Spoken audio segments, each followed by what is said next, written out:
ABS-CBN, nagsalita sa paglipat ni Andrea Brillantes. Malaya ang aming mga artista na pumili ng kanilang landas matapos kumpirmahin ang paglipat ni Andrea Brillantes sa TV5 sa ilalim ng MQuest Ventures. Nagsalita na ang ABS-CBN hinggil sa issue. Sa opisyal na pahayag ng network, tiniyak nilang walang anumang problema sa pag-alis ng aktres at iginiit na malaya ang kanilang mga artista na piliin kung saan nila nais ipagpatuloy ang kanilang karera. Ayon sa ABS-CBN, sa panahon ngayon ng bukas na collaboration at mga partnership sa iba't ibang media companies, normal na ang ganitong mga hakbang para sa mga artista. Walang samaan ng loob. We respect the decision of our artists. They are free to pursue opportunities where they believe they can grow. Ayon sa isang opisyal na pahayag mula sa network.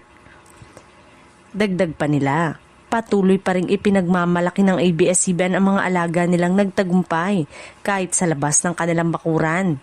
Ang mahalaga, dala nila ang mga aral at pagmamahal na nakuha nila bilang kapamilya. Si Andrea Brillantes ay isa sa mga pinakatanyag na batang aktres ng ABS-CBN sa huling dekada at nakilala sa mga proyektong gaya ng Kadenang Ginto, Lyric and Beat at Senior High. Isa rin si Andrea Brillantes sa mga homegrown artist na nagsimula sa ABS-CBN. Samantala, sa TV5 naman ay inaasahang magkakaroon ng mga bagong proyekto si Andrea sa ilalim ng MQuest Ventures bilang bahagi ng pagpapalawak ng content ng kapatid network.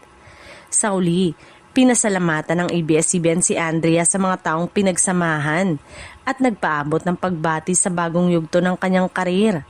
Once sa kapamilya, always sa kapamilya, pagtatapos ng kanyang pahayag.